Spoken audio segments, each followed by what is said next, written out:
Hello everyone, welcome to my bold and beautiful Gossip Today channel. I hope everyone is having a wonderful day. Before we begin, please hit the subscribe button and give this video a thumbs up. Tom perceives Sheila's pick, Minister and Finn's new lead. The strong and the lovely uncovers that Poppy Nozawa will by attempt to comfort Luna Nozawa, particularly after she concedes RJ Forrester needs time to sort things out. Luna will discuss how she makes RJ extremely upset, yet Poppy won't demand that ever would have occurred if not for the exceptional mints. Poppy will keep on accusing herself and wish that RJ could simply move past this. In the meantime, RJ will give Brooke Logan reports in general story, so Brooke ought to be dismayed over Poppy's lost mints and Zend Forrester Dominguez's part in this double-crossing.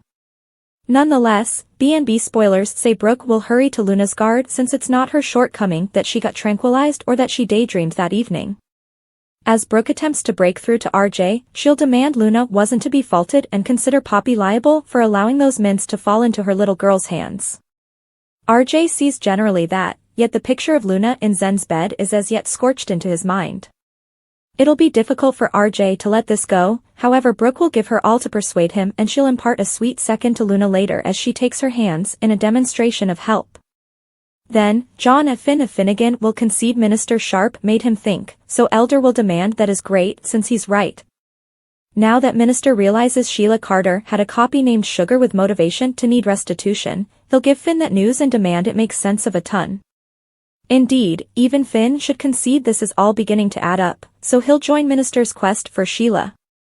Elder will demand they need to find Sheila at the present time, so Finn will be close by as they test a vagrant named Tom in a back street. When Elder shows Tom an image of Sheila, he'll detect that Tom perceives her and push for any data he can offer. Tom will uncover a few major signs, so Elder and Finn ought to wind up with another lead with regards to Sheila's whereabouts. Steffi Forrester will keep on accepting Minister is a simpleton for really thinking Sheila is alive, yet our expectations highlight a few worries once Steffi figures out Sugar seems to be indistinguishable from her most terrible foe. The strong and the delightful spoilers say this Sheila adventure will accompany some curves, so remain tuned. Lauren spills Sugar's plastic medical procedure, why jail superintendent seems to be Sheila. The intense and the delightful uncovers that Elder Sharp asked Lauren Fenmore Baldwin to educate him regarding Sugar, yet Lauren demanded it was all old history. Minister at last made sense of the toe inconsistency, so the wheels began turning for Lauren and left her looking frightened. Lauren spiled the narrative of Sugar, who was from Los Angeles and met Sheila Carter back when Sugar was a jail superintendent.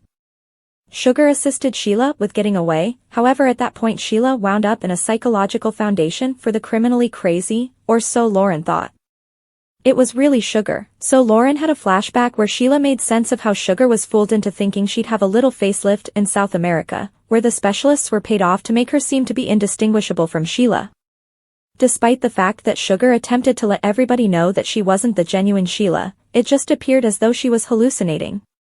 Elder acknowledged there was somebody who closely resembled Sheila and had 10 toes, which implied it wasn't Sheila who got incinerated.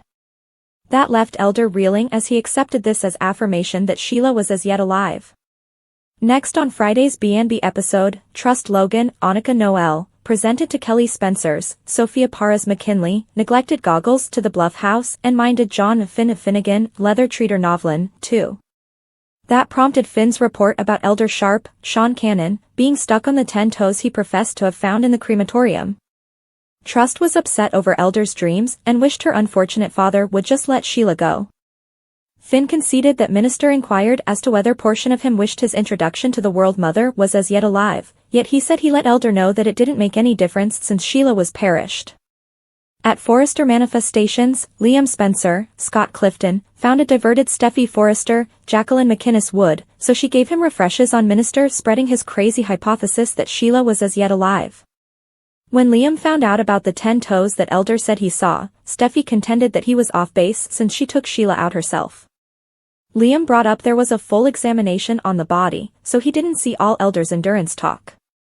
After Steffi streaked back to all the frightfulness at the Bluff House that evening, she demanded Sheila was gone and never returning. The intense and the lovely spoilers say some new Sugar subtleties will flip around Steffi's reality at last, so we'll welcome you forecasts on all the pandemonium. Friday, April 19th, 2024, today on Intense and the Delightful, Steffi grumbles to Liam about Elder, Finn lets Truss know what Minister has been talking about, and Minister gets some information about Sugar. In Thursday, April 18th's episode recap, RJ told Luna he couldn't say whether they have a future, and Lauren was stunned when Minister got some information about Sugar. At Il Giardino, Lauren steadies herself with a full breath as Minister gets some information about Sugar.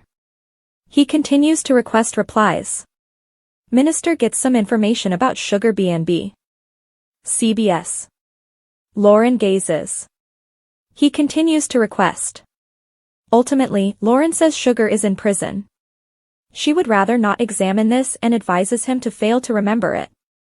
Elder tells her he has serious motivations to accept that Sheila is alive and she might be the main individual who can help him.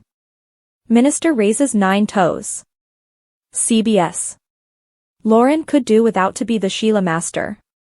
He says that he figures she could beat the grave once more. He expressed farewell to her yet he saw 10 toes. Elder and Lauren quarrel over toes. CBS. The body that he grieved was not Sheila. She demands that he's seeing things.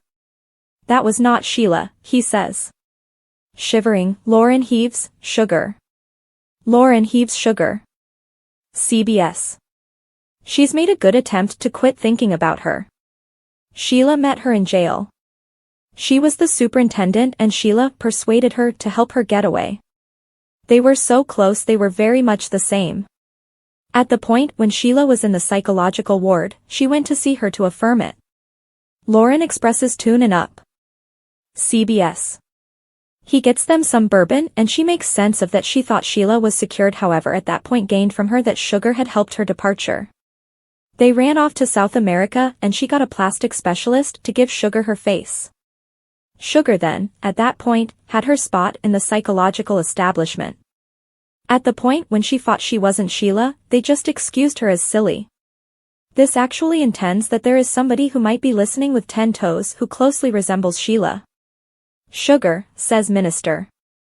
I was correct. My God. Sheila is alive. Elder acknowledges Sheila is alive. CBS. Straight from a dip, Finn answers the way to Trust, who is dropping off Kelly's goggles. She additionally needed to keep an eye on him. Trust brings Finn goggles. CBS. He gets into his shirt and she lets him know she knows he's going through a ton. Finn lets it out hasn't been simple yet Sheila just had herself to fault lastly snapped. She says he and Steffi at absolutely no point in the future need to stress over her. Trust says Finn can continue on. CBS. They plunk down and he tells her that Minister is certain that Sheila is alive. He asserts he saw 10 toes. Trust says it's basically impossible and he should be mixed up. Trust is certain her father is off base. CBS. They all realize Sheila is gone. Trust stresses over her father being fanciful yet the specialist believes he's simply lamenting. It's all adapt.